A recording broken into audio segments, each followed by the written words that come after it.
Ragazzi, 1, 2...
These are 4 brilliant criminals at the climax of their most magnificent effort.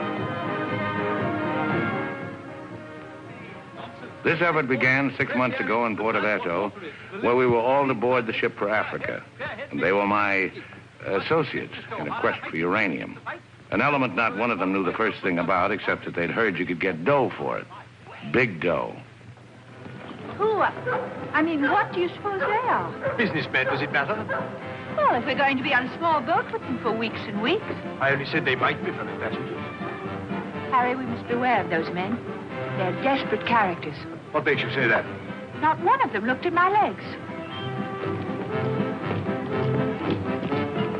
Good morning, Mrs. Janrother. Good morning, Billy Boy. Care to join us in a stroll? Turn up the liver, sweat out the toxins, help nature to help you. Wouldn't dream of it. Really, Billy, you mustn't be so offhand with Mr. Peterson.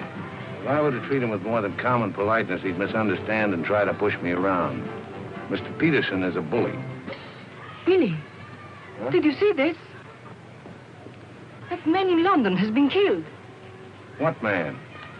Paul Van Meer, high-ranking official in the Colonial Office, was stabbed to death early this morning by an unknown assailant outside a club in Soho.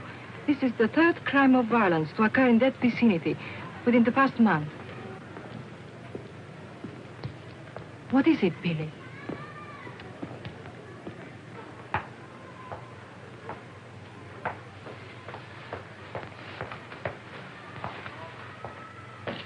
In heaven's name, Billy, say something.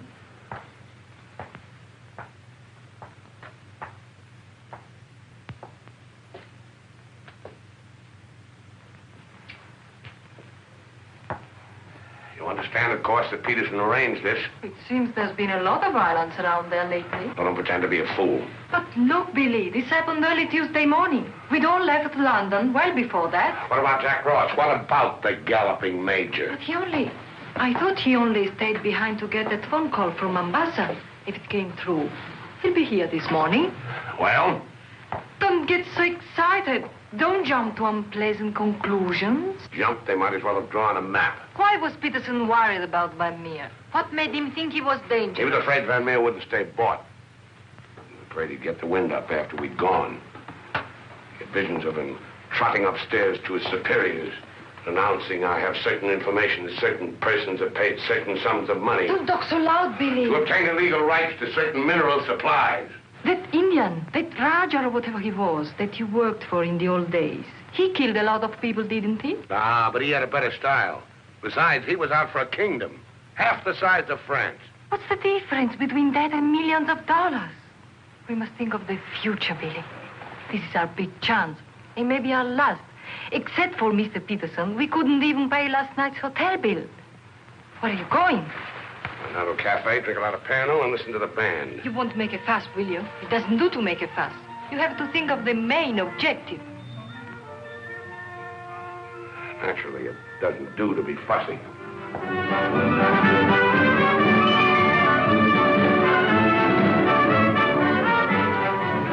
It's your move, Gwendolyn.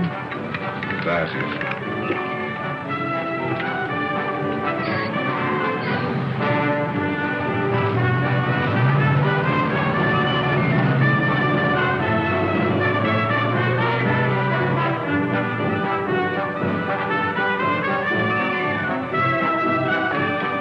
Luggage is in there. Bring it up.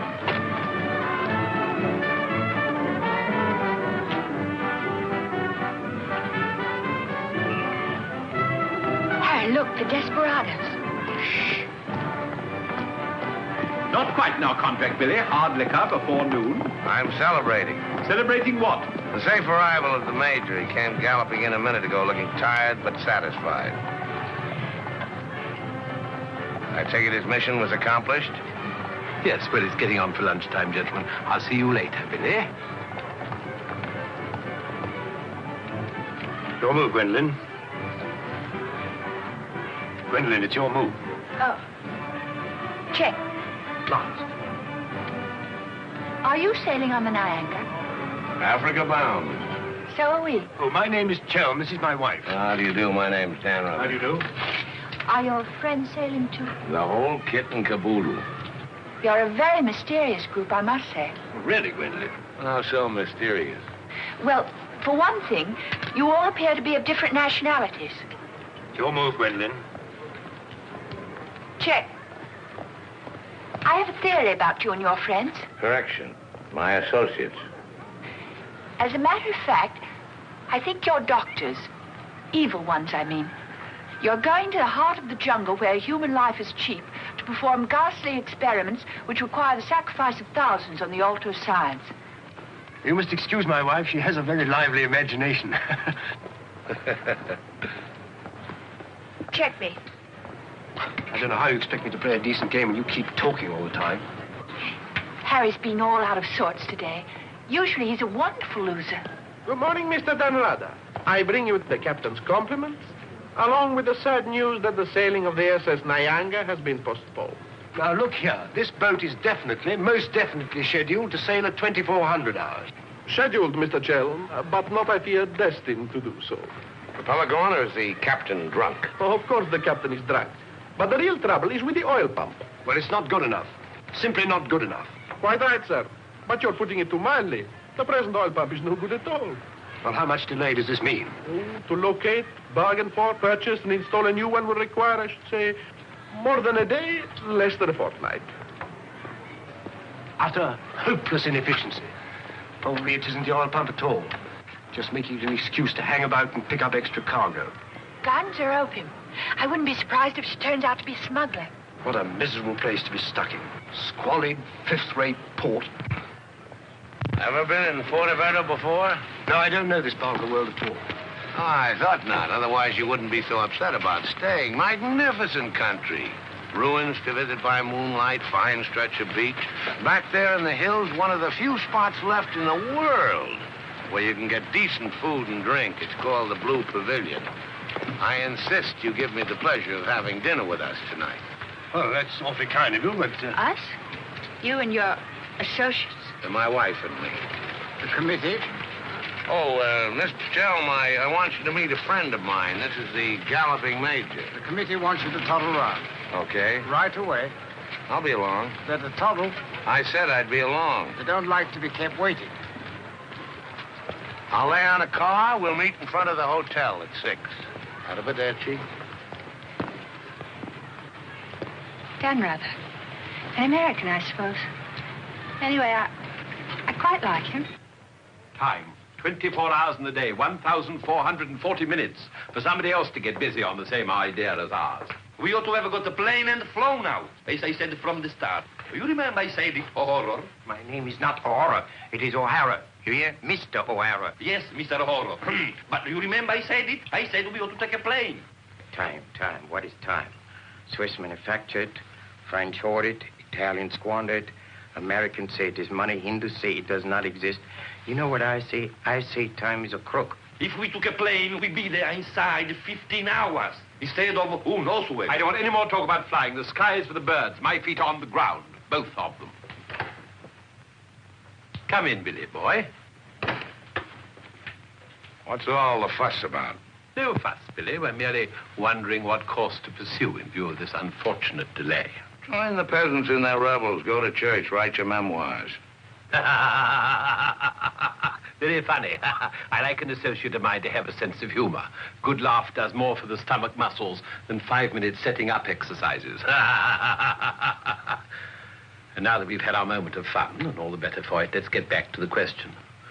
Doesn't this delay call for a cable to your friend in British East? Mustn't send cables. Can't you get it through your heads that the population down there has trained noses? They can smell a uranium deal like a cat smells fish. But aren't you afraid, Billy, that when our little party doesn't show up on the date you said, aren't you a teeny bit afraid that your friend might use this as an excuse to begin negotiations elsewhere? If my friend were looking for an excuse, you'd find a better one in the morning papers.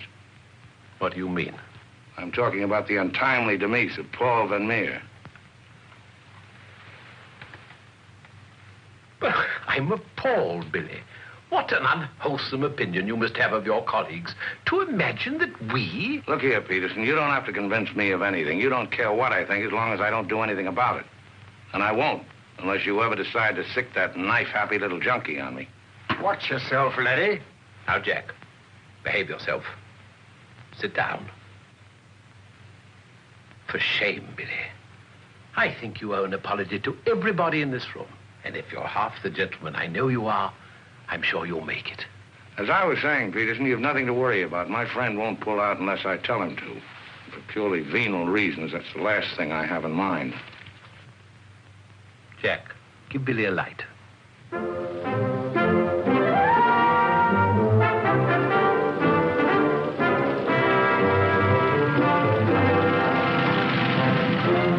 What a wonderful car. It looks as if it had won the Grand Prix d'Elegance many years ago. Oh, it did. It was built for Oraposo. You know, the bullfighter. He had it made this way so he could stand up and take bows. He only got one ride in it, bequeathed it to me on his deathbed. Well, here's to Oraposo. I hope you like champagne. You mean it's yours? Well, I gave it to my former chauffeur, the fat bandit in the front seat. Harry, look at that wonderful villa. Well, that was Bertie Crampton's. Oh, you mean Lord Crampton, in Gloucestershire? His family acres marched hand in hand with ours. Gloucestershire, the cathedral towns, trout fishing, garden parties. What a beautiful life. You know England well? Emotionally, I am English. I serve tea every afternoon with crumpets, and I've always kept up my subscription to Country Life and to Tedler. Trouble with England, it's all pomp and no circumstance. You're very wise to get out of it. Escape while you can. Well, I'd hardly describe myself as escaping. Simply so happened that a relative of mine, first cousin actually, who died recently, happened to be the owner of a coffee plantation. Africa's the place now. You talk about the diamond boys, the gold boys. They just skimmed a little off the top. The potential mineral wealth of Africa's hardly been scratched. Now, there is a villa. Big. Well, that's the Villa Capriccio, famed in song and story, a 3-star attraction in Baedeker. Well, whose is it? Well, the bank's on it now. It used to be mine. Yours? Yes, I brought old Charles over from Fouquet's. You know, the old Fouquet's, to run it for me. Then when I decided to pull up stakes, I bought him this restaurant we're going to. Least I could do to show my appreciation. Well, here we are. Charles! Charles! Wait here a minute while I rout old Charles out. He doesn't even know we're in this neck of the woods. Charles! Charles! He must think we're extraordinarily naive. Knew all those people. Owned that vast villa. Bought this place because he liked the fellow's cooking. What utter balderdash. Oh, perhaps he did. I beg leave to doubt it. Did you notice his wife? She seemed to be a rather sensitive little woman. Really embarrassed by all that rot. I am sorry, signore. As you see, we are closed. We do not open for another 2 months. Charles, what the devil's going on here? This place is falling to rack and ruin. Place is closed. We shall have to dine in the hotel after all. Monsieur Dan. Monsieur Dan. Madame, why did you not let me know you were coming? You did not say you were with Monsieur Dan. Nothing is close to Monsieur Dan. It's good to see you again, Charles. It's been too long, Monsieur Dan. Not since the night you left the villa. Remember your farewell party. I've tried ever since to forget it. Remember how in the morning we escorted you to the train with violins playing and everybody cried like when a king you love very much leaves his country. Aren't you dressed yet? Do I appear to be dressed? Do dress, do hurry. It's the most wonderful day. And Billy wants us to drive out and see his villa. His former villa. Obviously, I can't go. I've got a chill on my liver. What a miserable place to be ill. And you forgot to pack my hot water bottle. You packed it. Gwendolyn, I distinctly remember. Hello. Oh, hello. No, I'm afraid we can't. Harry has this wretched chill. Give me the telephone. Chelm here. Yes. Quite. Absolutely. A hot water bottle. That's very, very good of you, old boy. Look here, Dan Rather, would you mind very much if my wife went alone? She enjoys this sightseeing sort of stuff, you know. Splendid. Splendid. I'll send her along. You know, Gwendolyn, nowadays, one simply cannot afford to dismiss people just because they're not one's sort. One has to try and bridge the gulf. After all, it's a new world we're going into. One's got to take it as one finds it. Face it. Use it. Master it.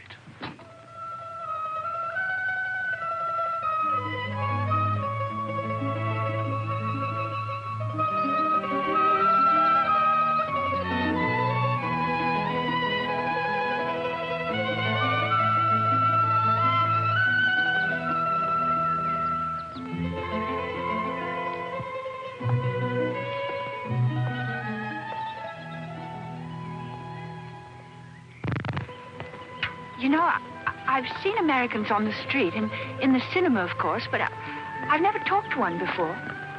Are you a typical American? I think it's important that I should know. Why important? There are two good reasons for falling in love. One is that the object of your affections is unlike anyone else.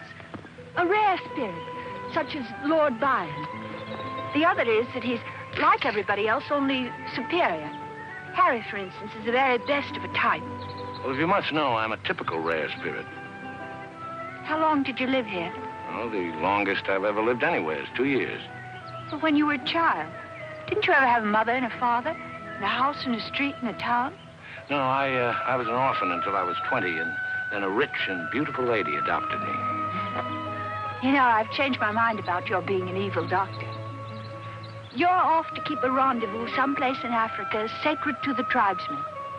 You're going to found a new empire and make yourself master of the riches of the world. But you need a beautiful blonde queen to impress the natives as the incarnation of the Queen of Sheba. That's why you're making a pass at me. Am I? Of course. I don't generally go sightseeing with strange men. You don't believe that, do you? Well, I believe anything you say. Do you? Well, you shouldn't, you know. You really shouldn't. Mr. Chelm? Yes? It's I, Mrs. Dalrada, Maria. Oh, come in. Tea for two and two for tea? Now, that's most awfully kind of you. You shouldn't have troubled, really. Billy told me you had a chill. Bit of one on the liver. 2 tiresome. Milk, of course. Of course.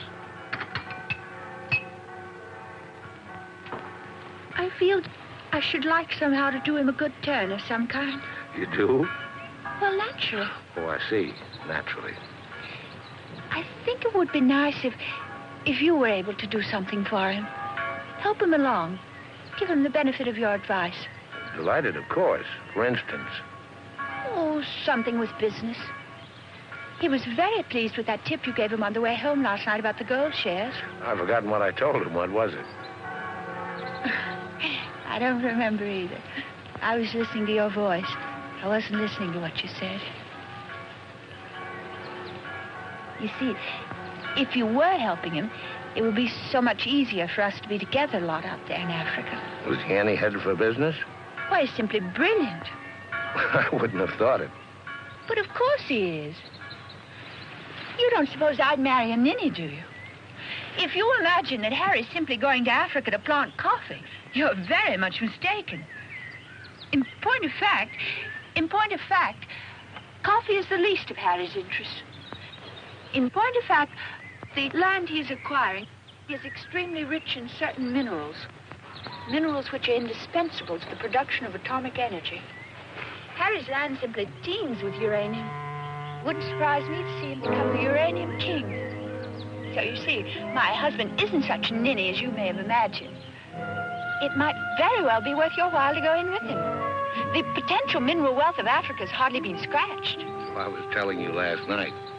But of course, it's a well-known fact.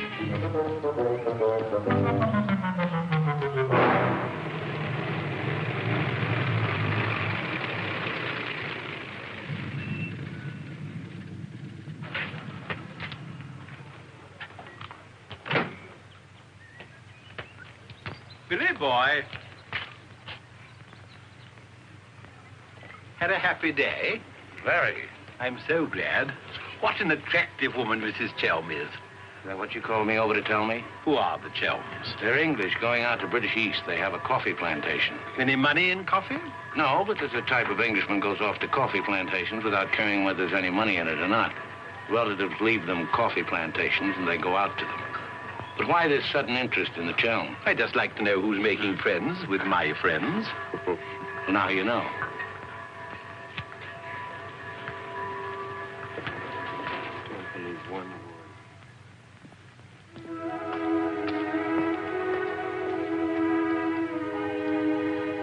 You know, if I ever leave you, it'll be for someone of the type of Harry Chelm. Well, bully for you. I suppose that type of Englishman is like a story I once heard. An English gardener in England was showing some Americans one of those wonderful English lawns. And of course, they wanted to know how to make a lawn like that. And this English gardener said... He said all you have to do is get some good grass and roll it every day for 600 years. I heard that story before you were born. Englishmen tell it when they're feeling down in the mouth. Just don't understand the Chelm type. You're not even listening. You never do. Someday I'll say goodbye and you won't hear that either. One day I shall really meet my type and run off with him. And you'll be simply amazed. That's possible. George Moore said, I learned it by heart years ago. He said that each great passion is the fruit of many fruitless years. Judge Moore was a very distinguished English writer, you know. Except that he was Irish. Cheer up, sugar. If I make $1 million on this deal, I'll buy you an old English lawn, one we can roll up and take with us.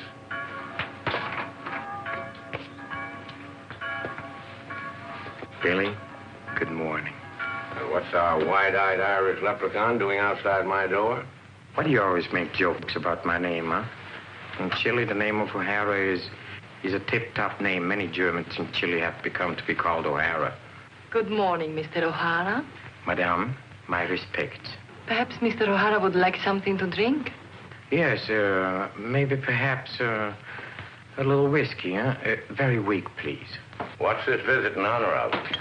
Oh, just wanted to have a little talk with you. Okay, but make it fast. Fast? I give you my word, Billy. I give you my word. I feel to you like an older brother. Oh, it's not so much the difference of age. It's probably, yes, the reason is because I come from a culture which is so much older than yours in my country. A child 6 years old is older in his heart than you'll be at 60. It smokes, it drinks, it philosophizes. At this rate, I'll be 60 before you get to the point. The point is that Peterson, Ravello, myself, we are the principals in this case. We are in with the money. We cannot switch around and turn and... But an agent, it's easy to imagine that he could conceivably doesn't feel himself quite as irrevocably committed as Peterson or... We're fellow passengers, I believe. Not quite yet, would you say? Too sadly true. By any chance, you don't happen to have seen your Mr. Danrother about? I don't think Billy's up yet. Not 11. He's rather a late riser. But he said it... Well, anyway. I shouldn't put too much stock on what Billy says, particularly when he's had a few drinks. It's not that he means to break his word, he just forgets that he's given it. Charm and dependability so seldom go in one package. There are exceptions, of course.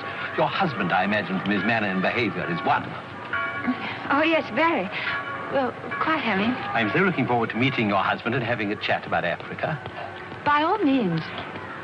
I understand he's in coffee? You make it sound like a total immersion. Part of Africa we're going, though, is due for some pretty important changes. In my opinion, things will be booming out there before you can say Jack Robinson. I do hope there won't be too many changes. It's completely unspoiled, I hear, with some of the loveliest scenery in the world. I can't imagine anything more lovely in the way of scenery than to have a few acres of gold and diamonds cropping up on a piece of land I bought for a song. Heaven forbid. Next thing there'd be big, ugly holes everywhere and great, horrid machines instead of lovely scenery. Anyway, I don't think my husband worries much about money and business, that sort of thing. Really? I mean, to appreciate my husband's point of view, one has to understand his background. Those lawns, hundreds of years in the making. Those immemorial elms. Those walls hung with family portraits. Generations of them. Those great echoing galleries where so much of English history is being made. Taxes must be terrific on a place like that. What would people like the Chelms care about taxes with their kind of money? I mean, when a family's been a power in the city of London for so long, one of the great financial families. Power in the city? You mean... Oh, yes, of course, one of those Chelms. I'm surprised you know about them at all. Very few people do. They prefer to work behind the scenes. I find it rather hard to believe that a man in your husband's position would go to Africa just for the coffee planting. You're very quick, aren't you? In point of fact, he isn't. In point of fact, he has a very special reason. So I suspected. It has to do with sin. Sin? Since the war, my husband has been almost exclusively concerned with spiritual values. He feels that if he can get away there, in the heart of Africa, he will come face to face with essentials. He wants to work out the problem of sin. Sin? Why, yes, of course. Isn't that what we're all most concerned with? Sin? Gwendolyn, what are you doing here? I thought we were supposed to meet on the beach. Harry, I want you to meet Mr... My name is Peterson. Been having the most delightful talk to your wife. She tells me you're interested in spiritual values. I myself am vastly Harry, concerned. we'd really better be going. You'll excuse us, Mr. Peterson? What have you been telling that man? Nothing, Harry. He got onto the subject of religion, and I just happened to mention that we usually go to church on Sunday. Billy, I think it is high time you take stock of yourself. Can you truthfully say about yourself, I, Billy Danrother, have acted fairly and squarely to my associates, huh? But of course he can, Mr. O'Hara. Everybody knows Billy's the soul of honor. Shut up, sugar. Perhaps he is the soul of honor, and perhaps appearances are deceiving. You mind telling me what it is I'm supposed to have done? Nothing. It's your conduct. Your conduct doesn't... Your conduct does not inspire confidence, and confidence really is the most important necessity in an undertaking of our kind. One may be completely innocent, but if one's actions invite suspicion, one might as well be guilty. To be trustworthy is not more important than to seem to be trustworthy. Billy, have you done something you shouldn't have? Tell me, Billy. Tell me the truth. My conduct. Who do they think I am, their hired man? But you are, you know. You are the hired man. How good and kind of you to remind me. How good, how true, how kind.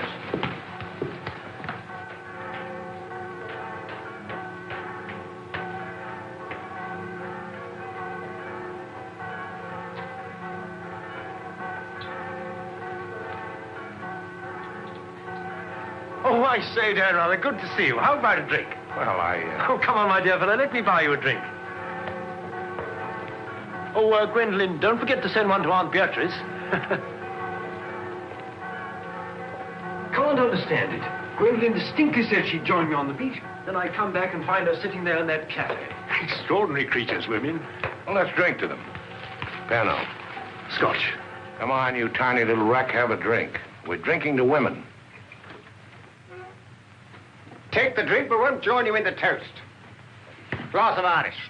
Women. Hitler had the right idea. Keep them in their place. Kleine Kinderkirchen, babies in the kitchen. Say what you want to about Hitler, he had his points. Come. Look here. This generation's had its chance. Hitler, Mussolini, those were the men. Now is the age of the barbarians. The world's going up in smoke. I say let it come, get it over with. Well, if you don't mind, I'd like another year or so of worry. Worry? Just 1 minute, laddies. I've just 2 or 3 words to say to you, laddies, and that's don't worry. Don't ever worry.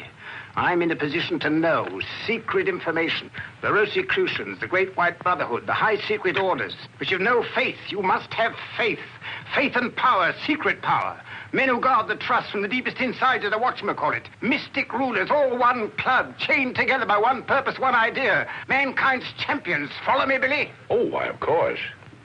This generation's had its chance. Hitler, Mussolini. I can't stand here and permit you... Are you interrupting me? Relax, Jack. Have another drink. I simply want to state that things don't happen to be what certain people imagine. An officer may find himself strapped for money, and he may undertake certain things which in other circumstances, no. Absolutely no. Absolutely. Absolutely no. In the old days, I should have simply told people of your ilk to buy their own drinks. Poor old Jack. I'll teach you. I'll teach you to insult an ex-officer of the Indian Army. Well, are you yellow? The bar. You're Major Ross? Right. Ross here. Right. Right again. Come along, the committee. Saved by the bell. I've never heard such rot in my life. Sin. Oh, sin. All I could do was to keep a straight face. No, I'm certain of it now. These are 2 very clever and dangerous antagonists. Sit here and help me close. But how could they possibly know what we're up to? Great interests like the Chelms have ways and means. Yes, and I'm convinced they're out to get us even before we get started. We must get ahead of them. Time has entered the picture in a new way. Never forget the time factor, gentlemen. It always enters the picture in the end. I'm sending a cable to London. I want full information on those Chelm interests. British Africa, too. Check up on his interest there. Every time the plane lands, I'll try and reach you by telephone. Keep me informed of the latest development. Dan Reuter, that lying, swinish, rum-swilling double-crosser. What pleasure it would give. No, you can't at the moment. We need him. Right now, we need that swinish, lying double... Did I hear my name? Rub-a-dub-dub. 3 men in a tub. Tub? Oh. Been a change of plan, Billy boy. You and I leaving for Africa. How's that? You and I are flying to Africa by the next plane. Oh, what's happened, Peters? Must be something important to get you on a plane. Perfectly simple, Billy boy. The trouble with the oil pump and the general uncertainty about when the Nyanga will sail forces me to sacrifice my personal comfort. I prefer to fly rather than run the risk of arriving too late. Well, there's also such a thing as arriving too early. What do you mean by that? Well, the land doesn't come up for auction for a couple of weeks. My friend can't make his move until then. If we sit around British East all that time, somebody's going to start wondering who we are and ask questions. Is that your real opinion, Billy, or are you just looking forward to a long sea voyage with the attractive Mrs. Chelm as your companion? Or perhaps you have even other reasons? Such as? That's for you to know and for us to find out. You'd better get your packing done.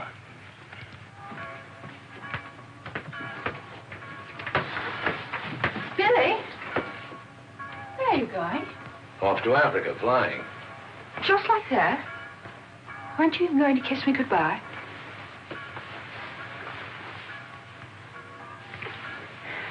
I wish.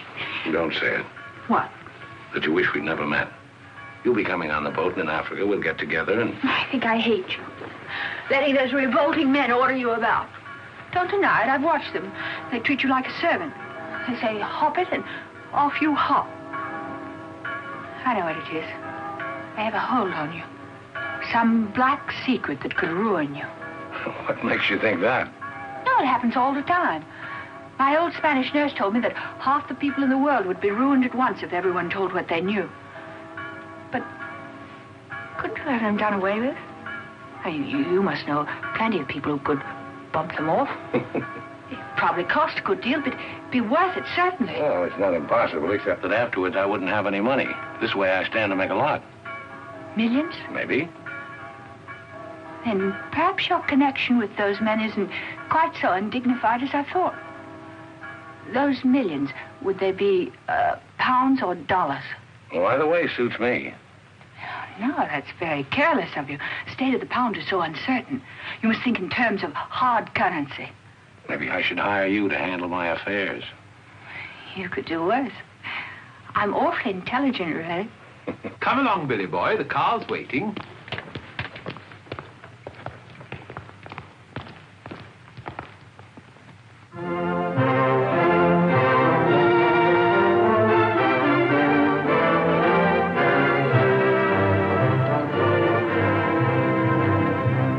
Can't get faster than this, we'll miss the plane.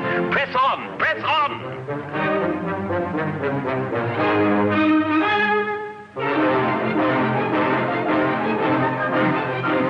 High posting.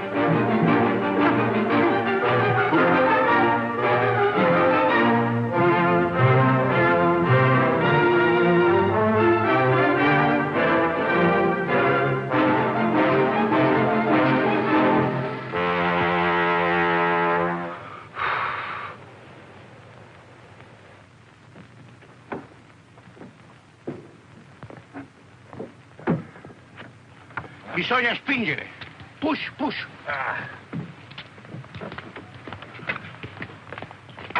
Come on. 1, 2,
purpose. What? You planned it that way. I know what you're up to. I know everything. I know about the uranium on the Chelms land, the Chelm interest in the City of London. The what?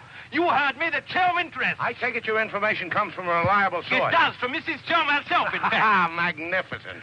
Simply magnificent. You must pay me back for the loss of my beautiful car. If you weren't a benighted jackass, if you could see as far as you could spit, you'd know there's no such thing as a Chelm interest. You'll have to do better than that, Mr. Dan Ruther. Very much better than that. Don't believe me. Check with London.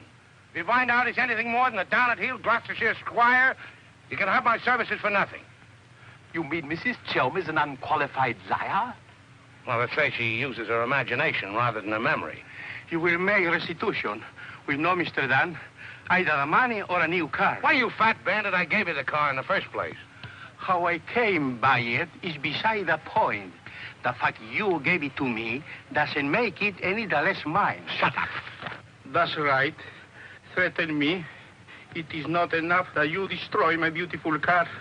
Now you... my beautiful car!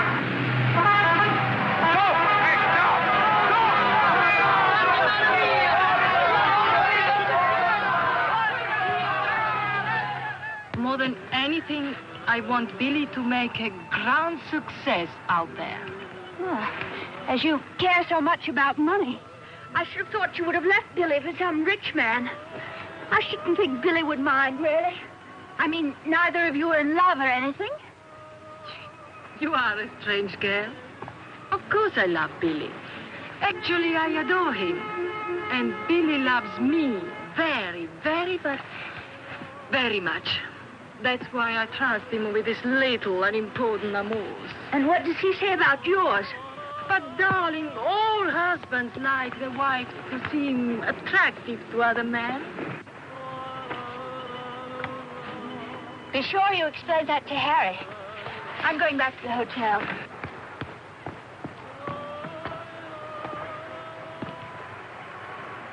Mrs. Stanrother, Maria, I'm afraid, I have some shocking news for you. The boat is not going at all? There's been a terrible accident. Your husband's car drove over a cliff. The people on the bus saw it fall into the sea. It seems almost certain that... What is it? What are you trying to say? He's saying that Billy is dead. It's become necessary to redistribute the stock in our company. Stock. What good is the stock now? We can't deal with Darada's friend. Not without Darada. All the effort, the money, everything went over the cliff with that car. Ravello, you forget the English are very sentimental people. I tell you, there is nothing that Billy's friend will not do for his widow, and in black, she's a very touching figure. Poor Maria, you really have had a wretched time of it. You are very understanding. If only there was something I could do. Just now, if you could bring me an aspirin. I have a headache. Don't move. Just you wait there. I'll be back in a moment. Mussolini, Hitler, and now Peterson. A great man, a great loss. I'm going upstairs and reading my Bible. Why all the clothes? Maria has a headache. What's the matter with you? Go away. My dear girl, I'm as sorry about Dan rather as you are. But after all, it isn't as if he was one of our oldest friends. I was in love with him. He was a very pleasant acquaintance. What did you say? I was in love with him. Really, darling, have you no control over your romantic fantasies? I loved it. Can't you hear me? I love you. Oh, rot. You're just dramatizing again. By George, you were right, after all. I did pet it. Oh, what shall I do? I feel so I were drowning. He's dead. He's dead, and I'm left with a fool like you. I tell you what to do. Have a bit of shut-eye. You'll wake up in an hour feeling your old self again. And there'll be no more silly stories about falling for a middle-aged roustabout. So? Oh, please go away. I'll just take these to Maria.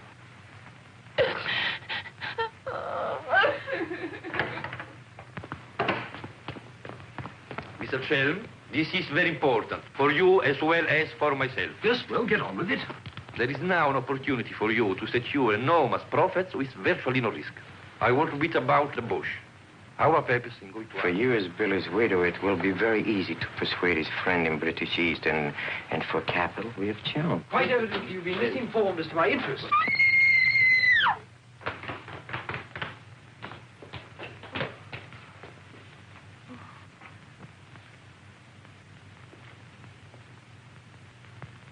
What's the matter with all of you? Somebody dead? Car, it went over a cliff. We thought you'd both been killed.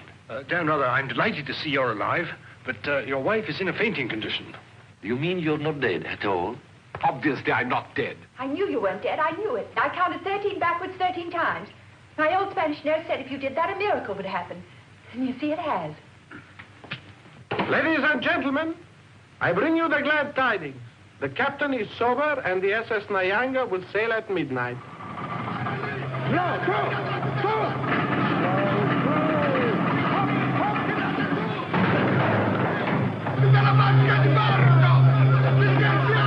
I can't see it anywhere.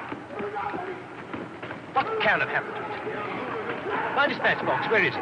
A black tin box this size. What have you done with it? Guardi che la sua valigia gliel'ho messa in cabina. I told you to take the most particular care of it. I shall not go on board till my dispatch box has been found. Having trouble, Chelm? I think that I can't cope with myself, thank you. È la seconda volta che glielo dico. La valigia gliel'ho messa in cabina, è inutile che insiste con me. Says he put it in your cabin, whatever it is. Idiot! Why didn't he say so in the first place? Say, look. What's happened to Harry? He's been giving me the fisheye all evening. Oh? What is it? Perhaps it's because when I thought you were dead, I told him I was in love with you.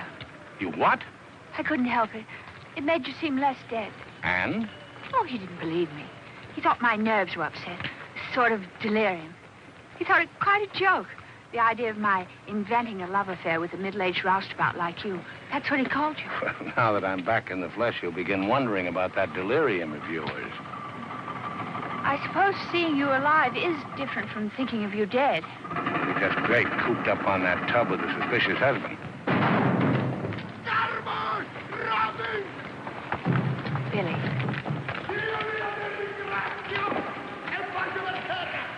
Let's not go. What do you mean? I'm asking you to run away with me. Now. What about the millions in hard currency? What's happened to you? I thought you were my shrewd little manager. I've changed my point of view. I thought we'd get to Africa and you'd make your fortune and everything be wonderful, but now I think it's all too risky. Too many things can happen. I want us to cut and run for it right now. You really mean that? With all my heart. Oh, no, that's impossible. Why? Well, for one thing, Mrs. Danrother might not go for the idea. She's not quite as sophisticated as you are. Please, Billy, listen to me. I've thought it all out. We'll take the bus and catch an express for somewhere. The shot's not on the table. You're not in love the way I am. If I loved you 1,000 times more than you say you love me, it still wouldn't make any difference. I've got to have money. Doctor's orders are that I must have a lot of money. Otherwise, I become dull, listless, and have trouble with my complexion. But you're not like that now, and you haven't any money. It's my expectations that hold me together. You really mean that, don't you, darling? Sure, I mean it. And your main reason for wanting lots of money is so that you'll be ever so attractive and I'll love you more and more. That's right, baby. I'll help you, Billy.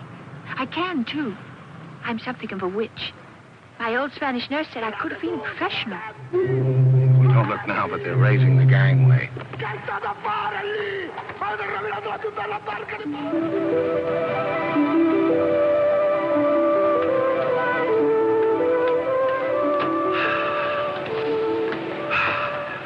The air, ozone. What a pity we can't bottle it, gentlemen. What a fortune we'd make. Neptune's mixture. Now breathe deeply. Remember, every breath is a guinea in the bank of health.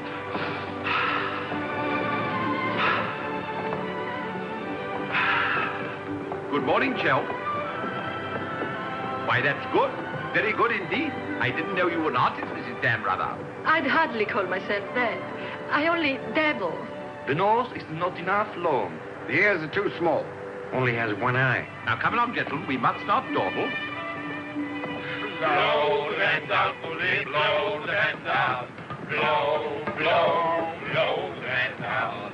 Blow the man down, baby, blow the man down. Good morning, Mrs. Chelm. Let's hope she breaks her neck. Blow the man down, bully, blow the man down. Blow the man down, bully, blow the man down. Blow, blow, blow the man down. Blow the man down, bully, blow the man down. Give me some time to blow the man down. Mr. Peterson? Mr. Peterson? Radiogram.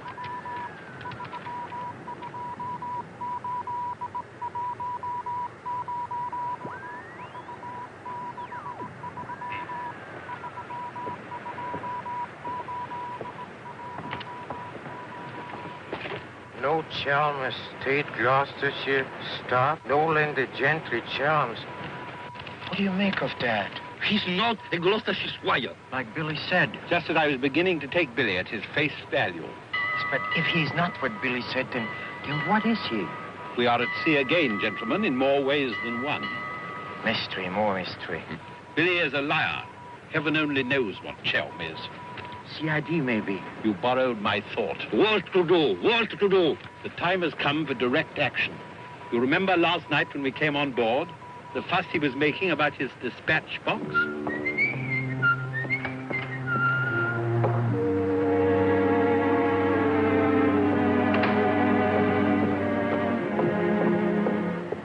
I love colors. Working with them is an endless puzzle. Your face, for instance. 10 minutes ago, it was all brown and pink. Now the light is changed and is chalky white. What? Tinged with green. Green? It must be getting rough. Just a little. Don't break the pose. I don't feel very well. I think I'll go below and take a pill.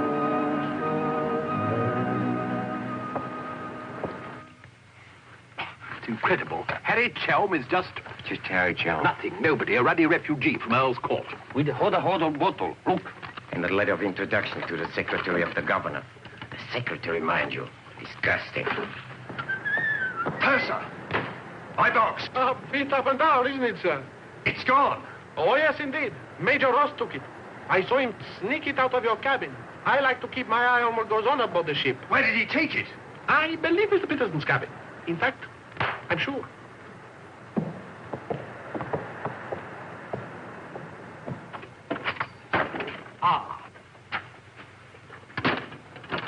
And now may I ask what explanation you have to offer?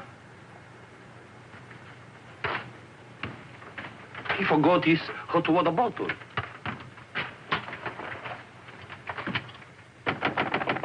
Billy. Come in. Billy, have you heard what's happened? I've seen the paper in days. It's not funny. They've stolen Harry's dispatch box. Who stole his dispatch box? That dreadful little major. He took it to Peterson. They went through it. It's all your fault. I suppose you know that. My fault? Well, the poppycock you've been peddling, all that junk about the Chelm interest in London, uranium on your land. Well, in a way, you're the one to blame. I'm the... I mean, you acted so superior. I was falling in love with you, and I couldn't bear it for you to think I was just a nobody. Married to the son of a boarding house in Earl's Court. The son of a what?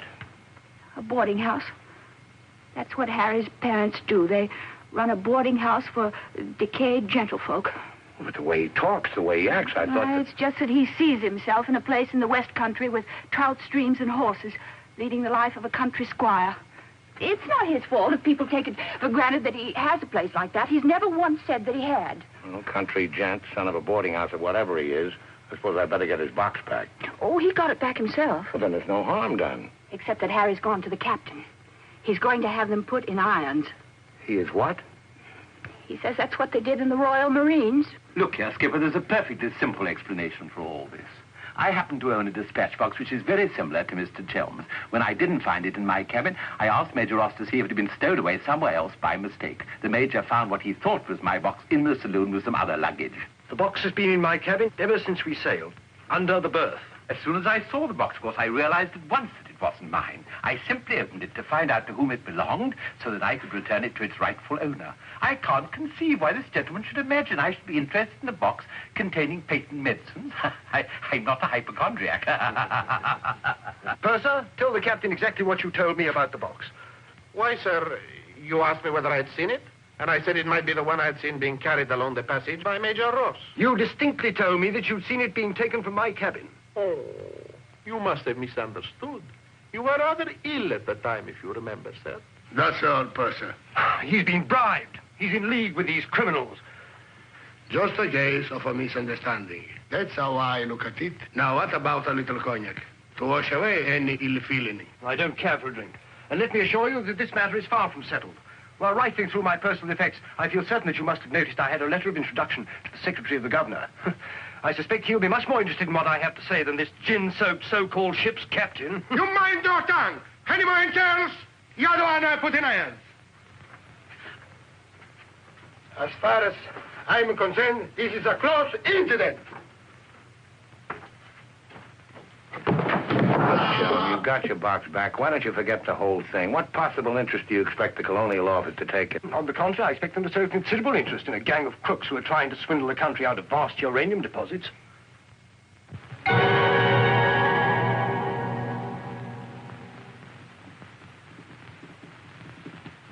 Just one moment, sir. What leads you to believe? This gentleman obviously hasn't seen fit to inform you that during your supposed demise, he attempted to lure me into your nefarious venture. Unfortunately for you, he acquainted me with all the pertinent facts. Facts which I intend to communicate to the proper authority at the very earliest opportunity. I thought you were dead. That's what they told me. Everyone told me you were dead. And if you were dead, we head to a fresh capital. Didn't we? You, Ravello, my own partner, sneak up behind my back and try to cheat me. The milk's spilt. It's no good crying over it. Get after him, Billy.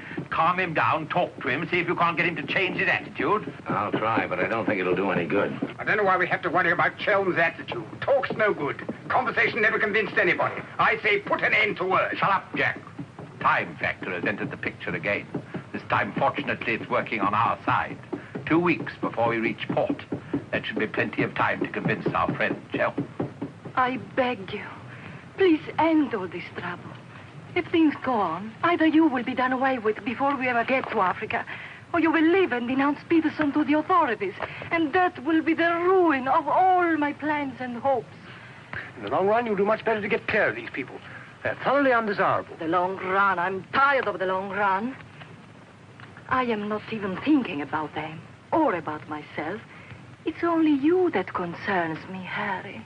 No need to worry about me. Ever since I met you, you fill my thinking.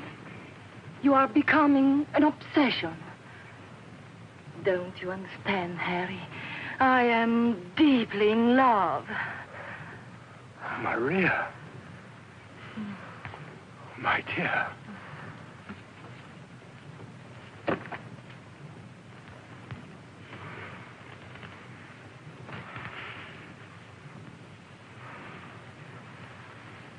Only you could make a woman feel like this.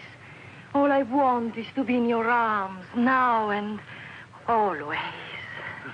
You forget I'm going to be done away with. Oh, no. It will be easy to arrange. What you must do is this. You will write me a letter. A love letter. You will tell me that you cannot denounce Peterson, because then I will suffer too. Because you love me so much, you cannot bear to hurt me. Such a letter they will believe if I show it to them. My dear girl, you must see that this is quite out of the question. I don't propose to make compromises. Not compromises, Harry, darling. But you can see if you cause trouble, the whole of our plans, my plans, you would not want to make the innocent suffer. It would be much better if you don't interfere, Maria. I must handle this as I see fit. Then you intend to go ahead with this business, tell stories and ruin everything? It'll be much better if you cut loose from these people. No happiness can come from such an association. Harry, I'm asking you not to do this. Please, write a letter. Then there will be no trouble for you, no trouble for us, no risk when we get to Africa.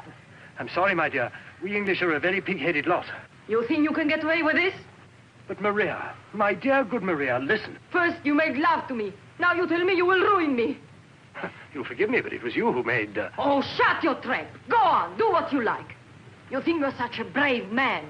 I'll tell you what you are. You are a heel. Huh. What the blazes now? What's happening? What's going on here? The oil pump's on the blink. The electricity's failed. What a folly. A ship lying in darkness this way, we might well be rammed at any minute. I'll tend to this myself. Which way is the engine room? The passengers are not... I'm sure your chief engineer will welcome the advice of an ex-officer of the Royal Marines.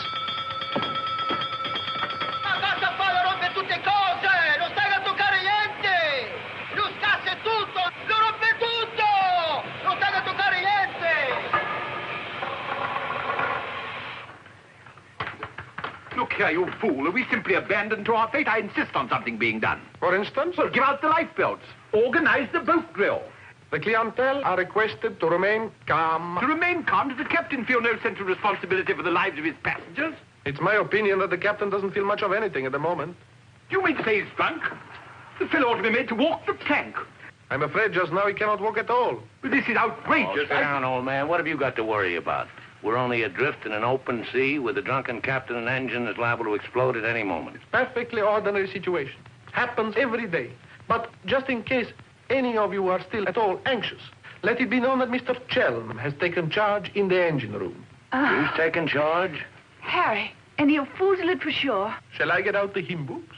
Your husband claims to have learned all about engine and such things when he was an officer in the Royal Marines. If he ever was. In point of fact, not only was he an officer, but he once won a medal for jumping into a sea of fire to rescue someone. It's only a bit of wreckage, not a man, but that wasn't Harry's fault. Just a slight error in judgment. Oh, the lights, they come on. He must have fixed it. Impossible. The engines are turning. We are underway. I still say it's impossible. Ladies and gentlemen, may I have your attention for a moment?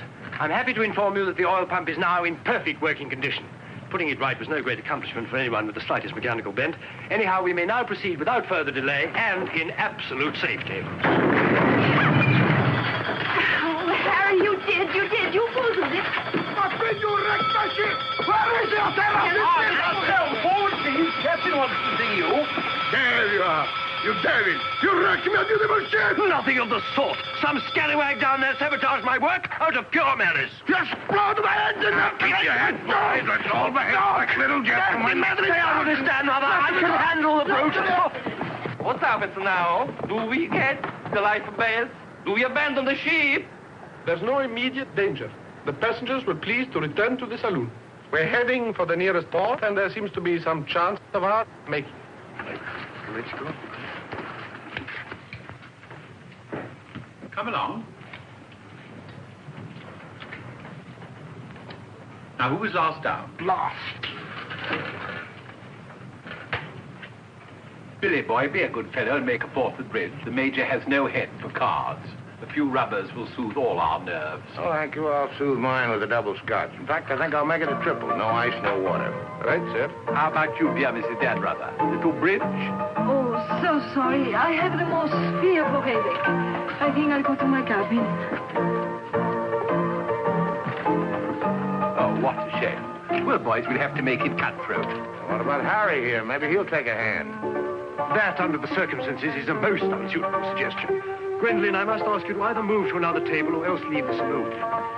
Harry, for heaven's sake. I don't care for my wife to associate with an associate of criminals. Don't be absurd. Billy's not a criminal. He's the best friend we have on this boat. We're not in need of such friends. You need any friends you can get. The only thing standing between you and a watery grave is your wits.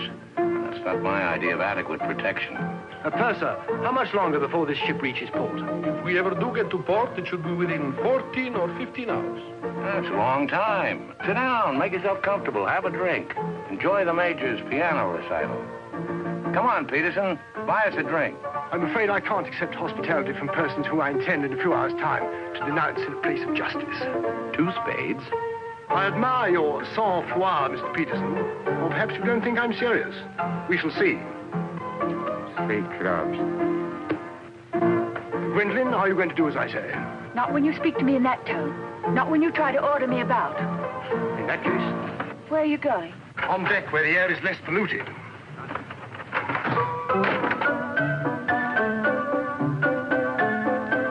Sir, 4 tonics. I think you'd better go after Harry. Why should I? If he's going to be so childish and unreasonable. Take my advice, go to him, stay with him. I suppose you think we should keep up appearances. The loyal wife at her husband's side. No, Billy. I'm experiencing something that is rare and beautiful. Thou shalt not deny it, either by word or by deed. I love you. Let the whole world know it. I love you, I love you. Yeah, well, keeping up appearances isn't exactly what I meant. Then why do you want to send me tagging after Harry?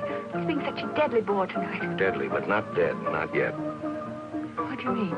They killed one man just because they thought he might try to get in their way. Now, Handsome Harry here is certain to blow the whole thing wide open. They killed a man? Really? Who? Just a man. Well, for all Harry's being too tiresome and my loving you to distraction, I still wouldn't want to see him done in. He has some perfectly darling traits, really. I mean, like always remembering one's birthdays. No, we simply mustn't let anybody murder Harry. Well, keep him in your cabin. Never let him out of your sight. Keep him under lock and key. Oh, Billy, that awful music. It's so loud. It comes right into our cabin. Peterson, tell the Major to soft pedal it. And while he's about it, he might change the tune. Oh, don't you like it? It's one of my favorites. I'm afraid he doesn't know any others. Do you, Jack?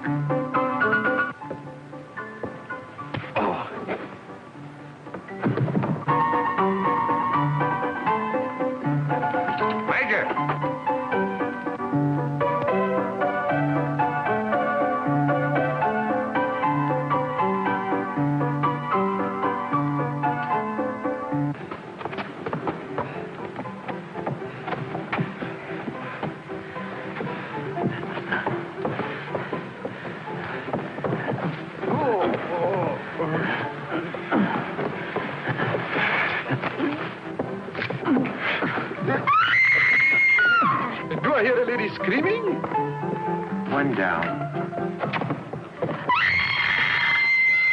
Captain! Captain!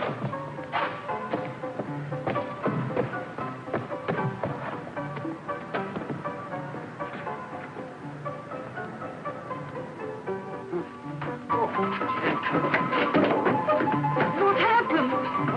Oh, Billy, all that screaming. I thought someone had been killed. Someone nearly was. Indeed they were. Look at the Major. Better get a new act finished and the curtain's going down on this one. Every time I turn my back, someone makes trouble. The passengers break the engine, they beat each other to feet, they throw each other overboard. That man attacked me. How you? You again! If I struck him, it was in self-defense. He came sneaking up behind me and tried to run me through with his sword. Is that true? Well... It's no use, Billy. My trying to protect Harry any further. I may as well tell the whole truth. Captain, it grieves me to confess this. But in point of fact, my husband has an illness of the mind. The medical word for it is paranoia. On occasion, he displays homicidal tendencies. The psychiatrists say it's because he believes people are plotting against him. And so he strikes back and tries to kill them. Gwendolyn, for heaven's sake, woman, what's the meaning of this treachery? Believe it or not, Harry, I'm doing it for your own good. He knows. He saved my life. He'll tell the truth. I wouldn't contradict the lady. You wrecked my ship! You tried to kill the passengers! But I'm not staying first on the ship. That's why you're against me. Let me go. I'll kill a lot of you. I warn you, Captain. When I kill you... Poor Harry. It's awfully sad. We've tried everything to cure him. Take your hooligans off. How dare you lay hands on me? You hooligans! I'll have you put in irons. You'll be the ones in irons. Good, good. We'll have no trouble from you. Scum! Mongrels! I'll bring you to book. Every one of you. Every man jack of you. After all, it was the only solution. Harry's safely locked in his cabin, where those beastly men can't do him any harm. On the other hand, he can't say or do anything now to interfere with your making that fortune in Africa. I mean, the authorities would hardly listen to the ravings of a lunatic, would they? Well, they won't even let him off the boat. Well, in that case, he'll just have to stay shut up for a few weeks. It's a bit hard on the old boy, don't you think? Yes, but after you've amassed all those African millions, we'll make it up to him. We'll buy him a country place in Gloucestershire with some rough shooting and a trout stream like he's always wanted. Maria will marry him, perhaps. She seems to have a very real feeling for English country life. And everybody lives happily ever after. Especially us, Billy. There's no abandoned ship. What's going on? I believe, sir, that we're sinking. What? Station, everybody. Blow up your light, we're sinking. Harry! Harry, open the door! You must! The ship's sinking! Get back.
Across him out there. He's a strong swimmer, isn't he? I don't say we will, but it's possible. Anything's possible.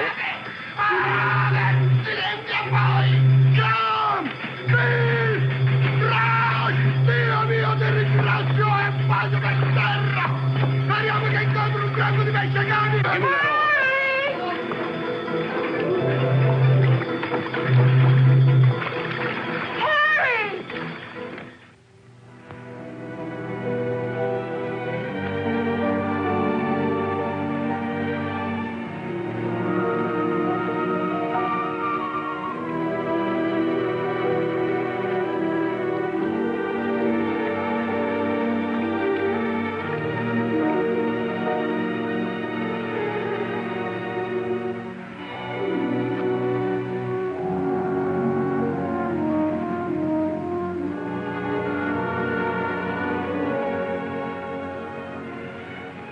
Where do you suppose we are? Africa. What part of Africa? Yes, that's important. What part? Not a bad place to land. No customs, no forms to fill out. Tell us at once where we are. It's important I know. You mean to say there are parts of the Dark Continent where you won't be received like the prodigal son? Alio. What's that? Alio.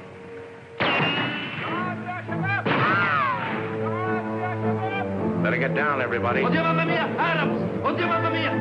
Get rid of your passports, boys.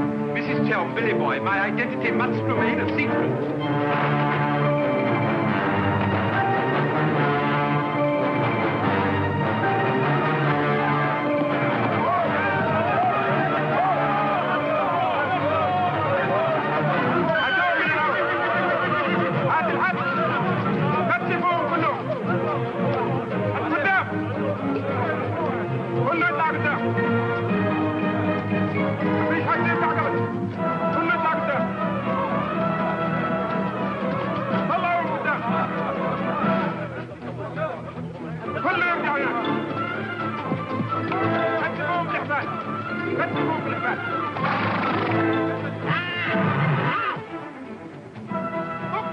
Alio, what's that? It was a company that sold arms to the Arab legions.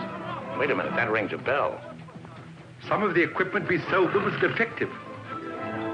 Been too long under the water in the Gulf of Leyte. The Arabs claim they lost the war because of rusty guns and dud ammunition. For heaven's sake, be quiet. If you go on like that, I'll see you drawn and quartered.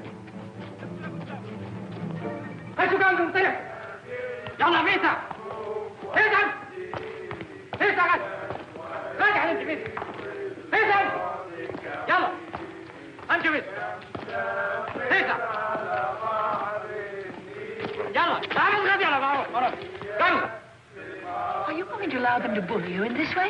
Why, it's simply... Shocking. Harry wouldn't have let them do it. He had a sense of dignity. I have a sense of survival.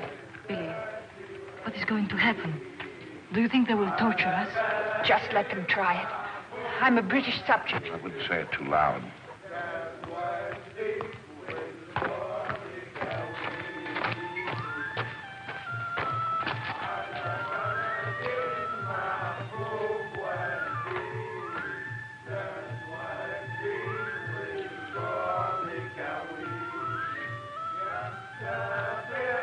we shipwreck.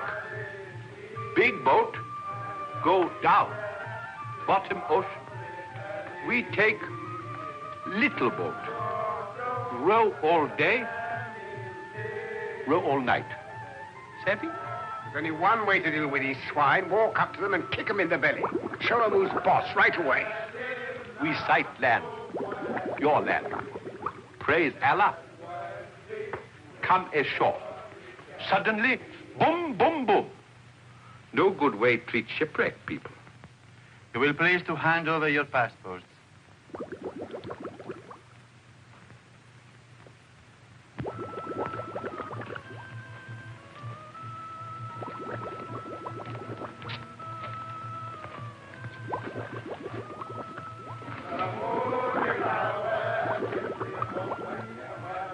There seem to be 4 missing. Will those who have not handed over their passports hold up their hands?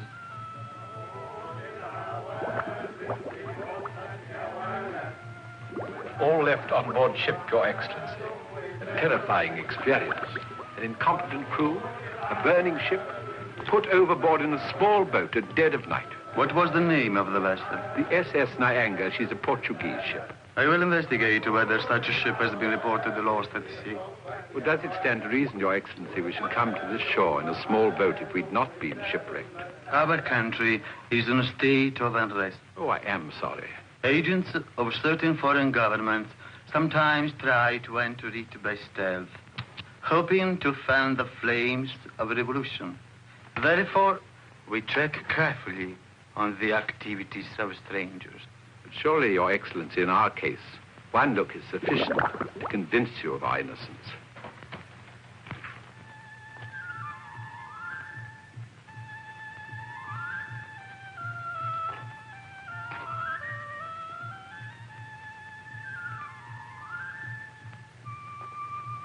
No. One look is not enough.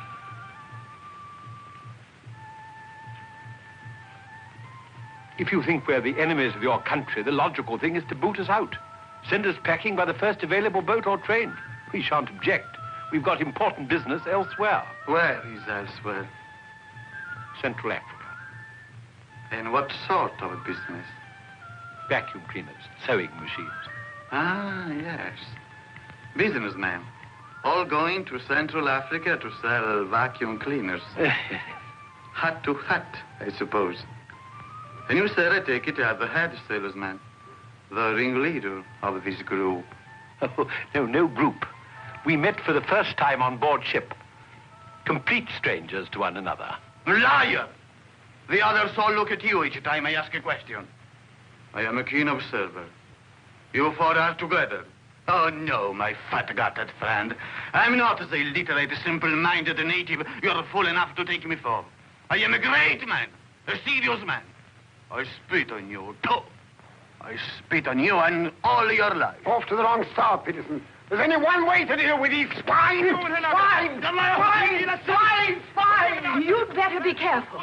My husband, my late husband, who was drowned in the Niagara disaster, happened to be one of the most important figures in the British government, Sir Harry Chelm. In point of fact, we had letters from the Prime Minister and the Queen telling everybody to be particularly courteous to us and our friends. So you see, if any harm befalls us at your hands, it will become a major international incident. Would you instruct that one that in my country a female's lips may move, but her words are not heard? Harry. If only you were here.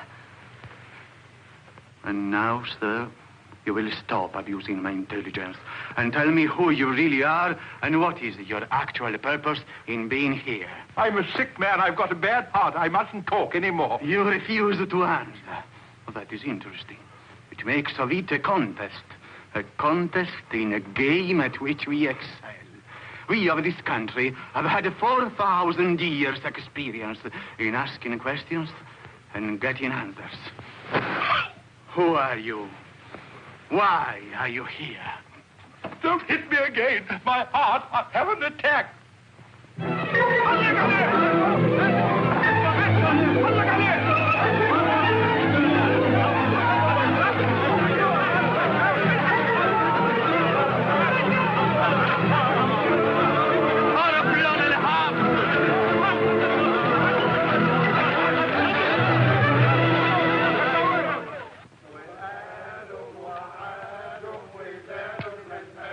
Billy's led a thoroughly decadent life. Must say, I thought he had more backbone than that. Backbone. Either you have it or you haven't. You see the beating I took at the hands of that great ugly brute without even flinching. Billy was crazed with fear before they even laid a finger on him. Tell me more about Rita Hayworth. You really know her very well? Do I know Rita? Do I know her? I'll give you a letter of introduction. She'll fall an immediate victim to your charms. You really think so? Oh, but certainly a man like you, suave, intelligent, darkly handsome. You have everything, Ahmed, except money. And if you listen to me, a boat will be placed at our disposal, a very slow boat, so that Fat Gut's check will have plenty of time to clear. And you will trust me for your share? Does one man of the world ask another to trust his own brother? Oh, no, Ahmed. You give me a check for half. Your demands are very great under the circumstances. Why shouldn't they be? Fat Gut's my best friend. I will not betray him cheaply. You are certain that you are the friend of the peerless Rita? Come, Ahmed. Mind back to business. Very well. 50-50. Oh, by the way, Fat Gut's nature is noble like ours. You might try to bargain. I do not bargain with a puffball like that. It's beneath my dignity. It'll be dawn soon. The correct hour for a firing squad. But if we have him shot, what about the money? Well, I was just thinking that if he had a volley at the psychological moment, he might not be so inclined to haggle. I believe you must have Arab blood. Westerners are not usually so subtle. يلا يا علي نمسك الراجل الثخين. يلا بينا يلا. Look, Halamite. Look, Halamite. Ah! taking me? I won't go. I demand to see a doctor. Would you say that in Paris, among smart people, the Rolls-Royce or the Cadillac is considered more chic? Well, that's no problem at all. A man in your position should have both. Ah.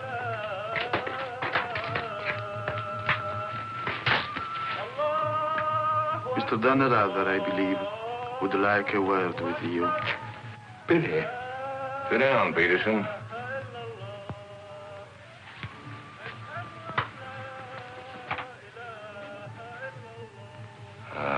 I've been talking to Ahmed here, and he's made the phone.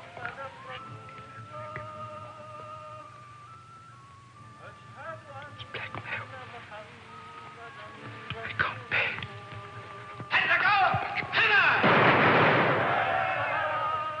What was that? Firing squad. It's execution day.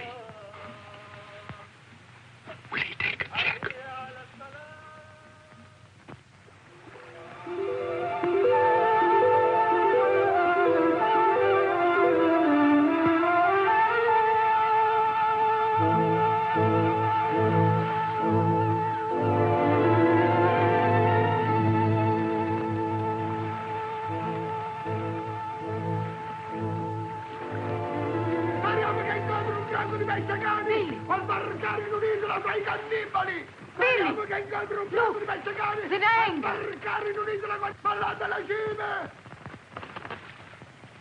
Stay away!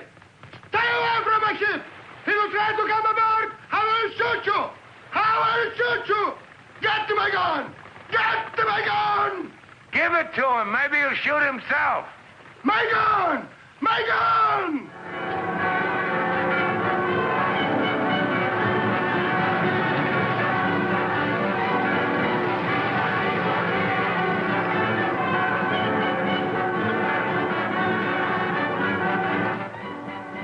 Excuse me. Are you Mr. William Dannreuther? That's right. I'd like to ask you a few questions, if I may. Oh, I'm sorry, not now.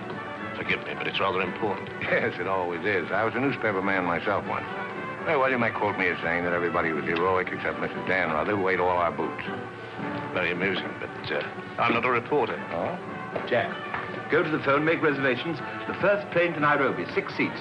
Yes, and if they don't have any, talk to the right man and tell him if he kicks other people off the plane, we'll make it worth his while. I always said we ought to take a plane. You remember I said that, Mr. Horror. I said we ought to take a plane. Mustn't dawdle, Billy boy. Great deal to do and not much time. Those are the other members of your party? Yes, I'd like to talk to them too. Oh, what's it all about? I believe you were acquainted with a Mr. Van Meer, now deceased. Peterson, you and the boys better come back down. The gentleman here wants to speak to you, Mr. Jack Clayton of Scotland Yard. You take your wine here or upstairs, Mr. Dunn? No, we'll have it here. Care to join us in a drink, Clayton? No, thanks. It's a bit early in the day for me. I read somewhere that a Scotland Yard man never accepts a drink from anyone he intends to arrest. Is that true, Mr. Clayton? Quite so. Mrs. Dannreuther? No, I'm Mrs. Chelm. This is Mrs. Dannreuther. Oh, how do you do? Well, I wouldn't dream of alarming you lovely ladies, so perhaps I'll have a glass of lovely after all. Peterson, how do you do, sir? How do you do? Ravello. And Mr. O'Horror. O'Hara, Julius O'Hara, delighted. No, I'm the one to be delighted. It had begun to look as though I'd never catch up with you people. That would have been a bit embarrassing. You see, this is the first time I've ever been abroad on an investigation. I've spent quite a lot of money. And my chief can be very sarcastic about the money one spends, particularly if you fail to deliver the goods. Mr. Clayton is presently interested in the Van Meer murder case. The Van Meer murder case? Oh, yes, yes. That fellow in the Colonial Office. Yes, I read about that in the paper. It was a shocking affair.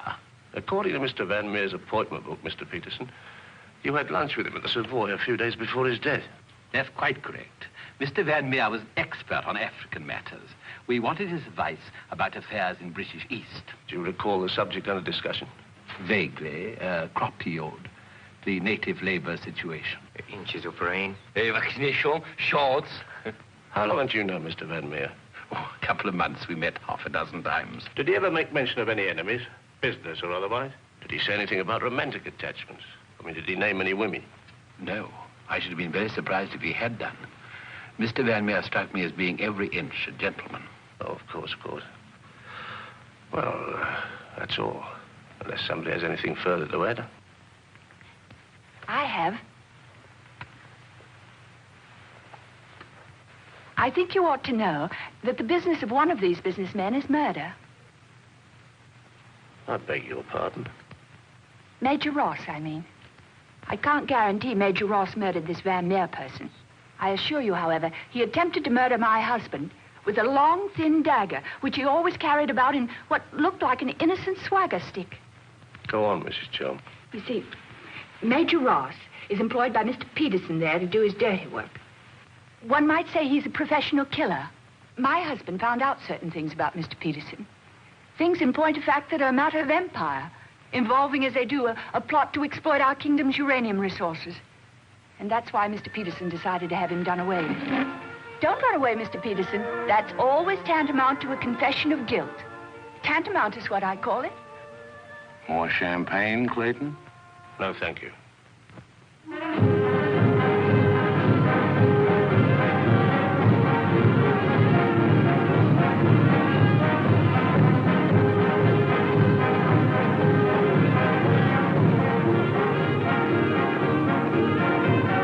As I said before, very smart fellows indeed.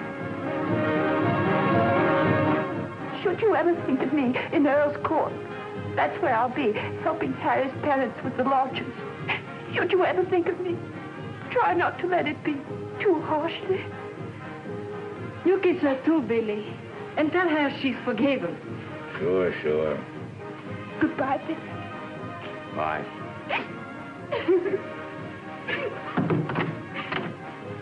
For Mrs. Chell, just came on the ship's wireless. Oh, by the way, Mr. Dan Rudder, do you know that your associates are all in the Hoosgow? Oh, not that I'm a bit surprised. I put them down as thoroughly bad characters, right off the bat. But then there are so many bad characters nowadays. Take mine, for instance. Harry! He's alive!